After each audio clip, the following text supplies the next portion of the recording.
Luz y sal. Me recordó Ivonne que no estuvo en las dos clases, entonces voy a recordarle lo que vimos en epistemología. Y en epistemología vimos el cierre de racionalismo, o más o menos ubicar dónde había quedado en racionalismo, y papel del alumno y papel del maestro, y creo que no toqué el papel del conocimiento, que ahorita tendría yo que localizarlo, ¿no?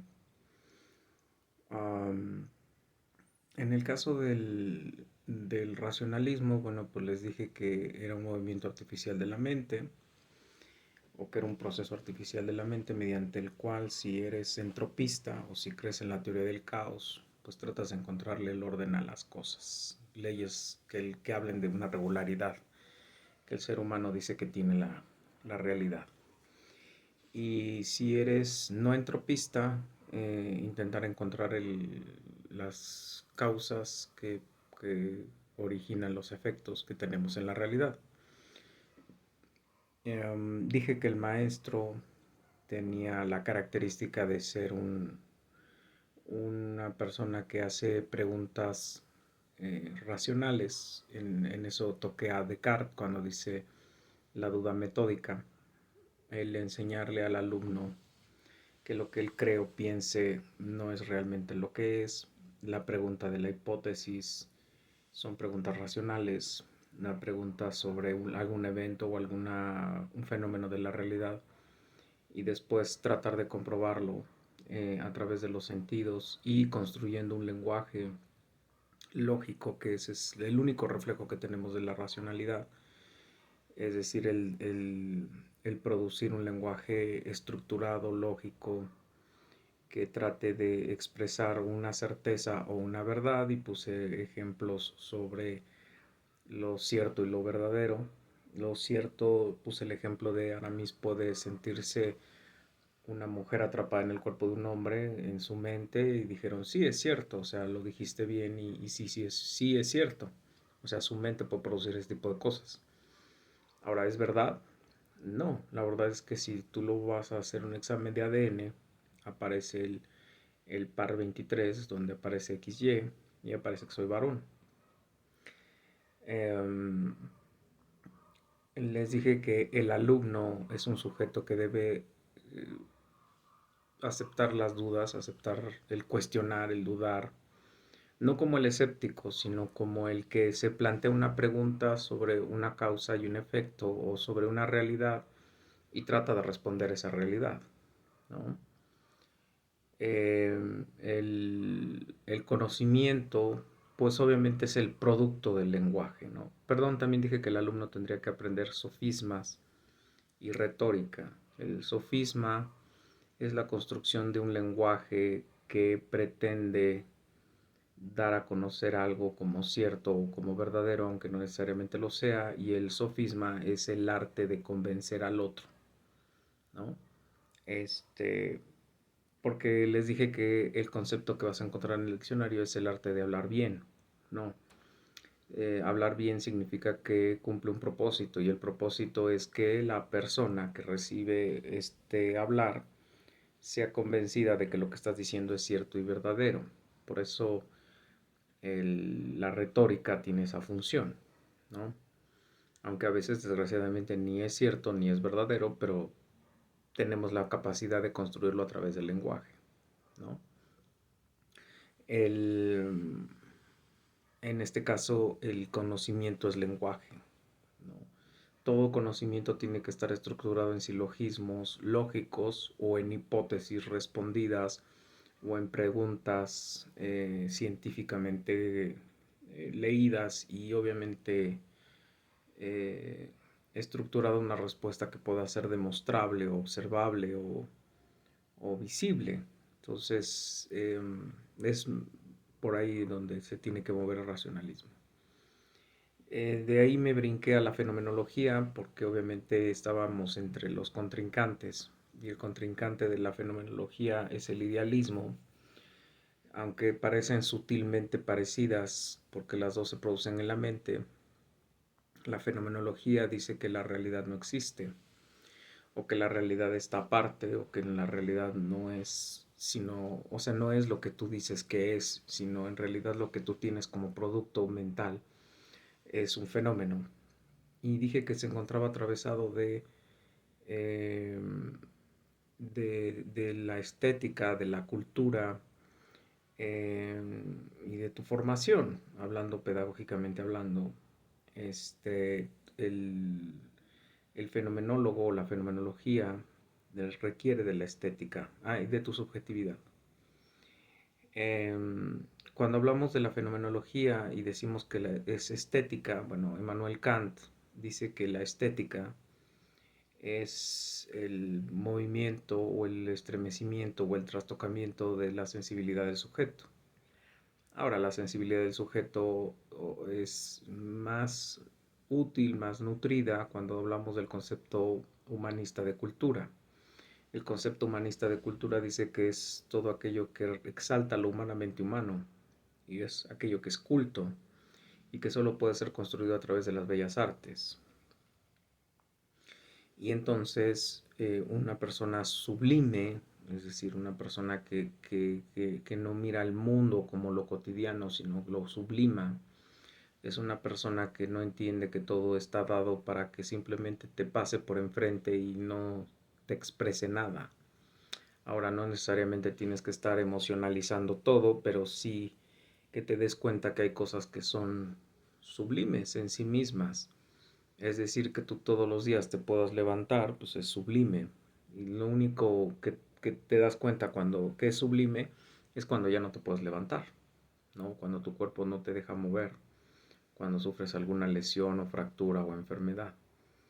Que les puse el ejemplo de que estemos tomando clase y que prácticamente algunos estén hasta durmiéndose cuando otros reciben la misma enseñanza en una conferencia y te dicen, wow, ese es tu maestro. Bueno, quiere decir que el evento no es sublime para ti.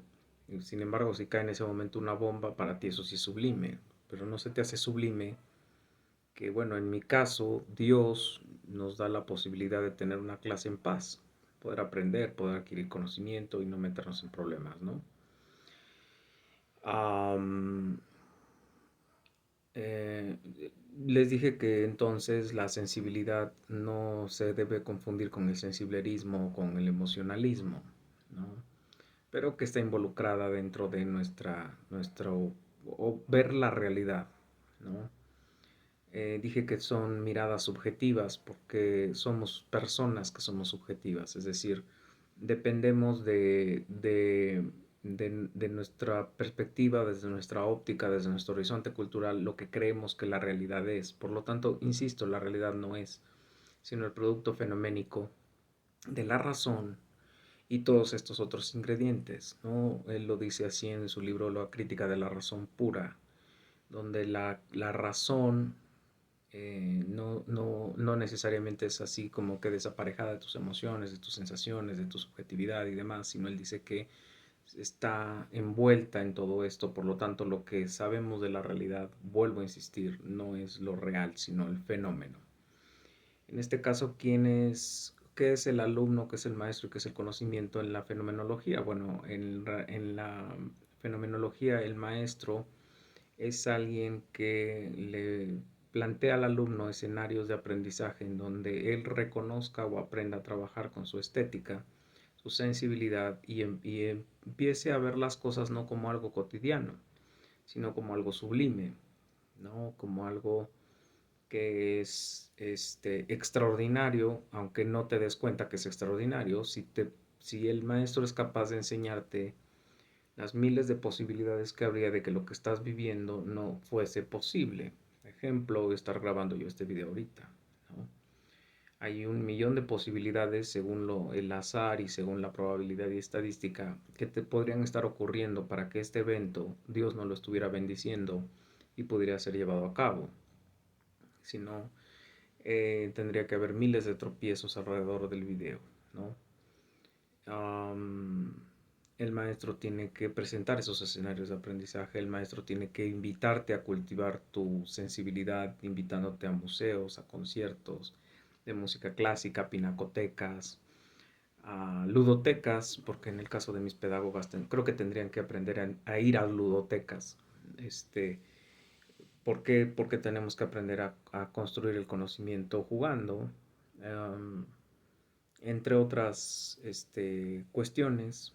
El maestro debería de presentar escenarios sublimes, ¿no? Lo traté de hacer hoy con 2 ejemplos o 3 ejemplos de donde la madre y el padre, cuando están ausentes, producen hijos como lo que tenemos hoy. Um, el conocimiento aquí, bueno, otra vez, es un producto de la relación entre la razón y la sensibilidad y tu horizonte cultural y tu trayectoria de formación, por lo tanto es un fenómeno. O sea, no es tal que lo que tú dices que es y que va a estar cambiando y dependiendo y va a ser tan relativo como cambien tus emociones, tus sensaciones, tu punto de vista, tu capital cultural, tu relación con el mundo, pues obviamente va a cambiar tu posición, ¿no? Um, ¿Quién es el alumno? Bueno, el alumno es alguien que tendría que estar dispuesto a ser entrenado en su sensibilidad, ser capaz de reconocer que todo lo que él piensa, cree y dice está influido por su medio ambiente, que su medio ambiente es el que le permite o la formación con sus atractores que ha escogido aceptar son los que le dicen que la realidad es. Y ese ha sido su sólido. Ahora, no necesariamente eso es lo que la realidad es, pero esos son sus sólidos. Y él tendría que empezar a reconocerlos y ver cuáles de esos sólidos sí son útiles y cuáles, la verdad es que por más que te quieras sentir fenomenólogo, pues no son útiles porque se van a golpear con una realidad, ¿no? Aunque queramos verlo lo más underground o más surrealista que tú quieras verlo, la realidad te va a chocar, ¿no? Va a llegar tarde o temprano que lo que tú querías o tú creías que era, no es. ¿No? Y ya no toqué al idealismo, me voy a atrever a tocarlo rápidamente. El idealismo, escribí ahí en paréntesis a Platón, porque dije que era un idealismo realista, que lo único que se le ocurrió decir esa cosa fue a Platón. Él decía que la mente era la que producía a la realidad, pero que tenía que ser esa mente enfocada en la realidad, ¿no? Que los sentidos eran el vehículo por el medio del cual llegaban las proyecciones de la realidad a la mente, pero la mente era la que producía las ideas para poder describir esa realidad. Pero sí tenía que ser una realidad describible, una realidad posible, una realidad que o sea, unas ideas, perdón, que se basaran en lo real, lo más apegado posible a lo real, ¿no? Por eso él podía escribir libros como La Utopía. Él decía, la utopía es aquello que puede ser posible si tenemos los ingredientes y las condiciones para lo posible, ¿no? Era más o menos como lo que después dice Nietzsche cuando escribe El superhombre. Él dice que hay condiciones que son necesarias para que ese superhombre exista. Si esas se dan, el superhombre puede existir. El problema es que dice, no es posible, ¿no?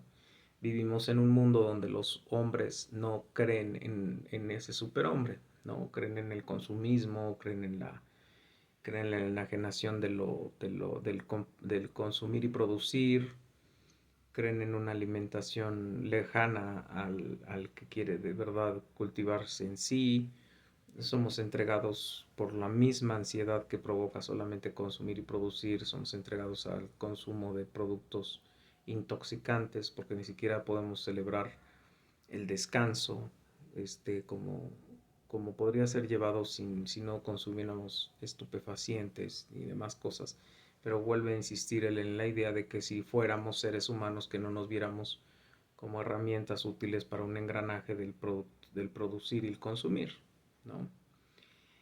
Um, la utopía en Platón es fuerte porque es la que dice que existe la posibilidad de una república que puede ser idealmente creada y habla del hombre de bronce, de plata, perdón, el hombre de cobre, de plata y oro, ¿no? El idealismo desde donde él lo mira él dice que se puede alcanzar a través de la mente, ¿no? Y que no tiene que estar desaparejada la realidad con la mente. ¿Quién es el alumno en el idealismo? Bueno, el alumno es alguien que trata de contestarse las preguntas trascendentes que el maestro hace. Es una persona abierta a la inquisición trascendental. Y la inquisición trascendental es preguntarte si lo que tú crees o la idea que tú tienes sobre algo es la real o te falta madurar ese tipo de ideas, si no es una precipitación porque estás asombrado con el nuevo conocimiento, mito de la caverna, y entonces él habla de este tipo de posibilidades, ¿no? El alumno es el que tendría que tener más este deseo de madurar más sus ideas y ver si están coincidentes con la realidad congruente y si no, pues empezar a modificarlas. ¿Qué es el maestro? Bueno, el maestro es un mayéutico dialéctico. El mayeuta o el mayéutico es aquel que era capaz de hacer parir el conocimiento a través de la pregunta trascendental. La pregunta trascendental tenía como función el salvar el alma y entonces eran preguntas que no se contestaban en 5 minutos ni se levantaba la mano para decir yo tengo la respuesta, ¿no? Son preguntas que te golpean en tu vida y que tienes que pasar incluso meses y años para tratar de contestarla, ¿no? ¿Qué es el conocimiento en el idealismo? En el idealismo, pues obviamente, aunque suene tautológico lo que voy a decir, es ideas, es decir, son ideas que produce la mente y que por lo tanto requieren de un escrutinio constante para ver si están coincidentes y consistentes con la realidad, porque si no entonces la idea por la idea misma pues no tiene ningún caso, es decir, eso es divagar y entonces romperías con la lógica del idealismo de Platón. Obviamente aquí el gran versus entre la fenomenología y el idealismo, bueno, es que el fenómeno, al fenómeno no le importa si es producto de la idea y si es consistente y congruente con la realidad.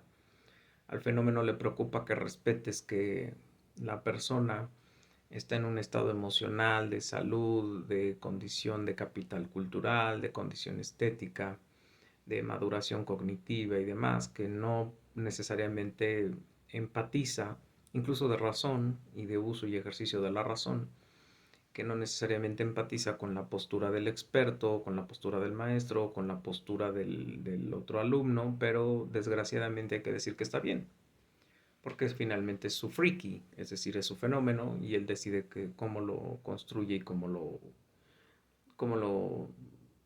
por decirlo de alguna manera, cómo lo exegesa o cómo lo hace exegético. Y en el caso del idealismo, no, ahí prácticamente es que hay que estar siempre en el tamiz de la realidad y la idea, la realidad y la idea, o sea, el probar, el ver si el modelo del ideal o de la idea se ajusta a la realidad o si no ya estamos enlugubrando y fantaseando con ideas que no son consistentes ni congruentes con la realidad, ¿no?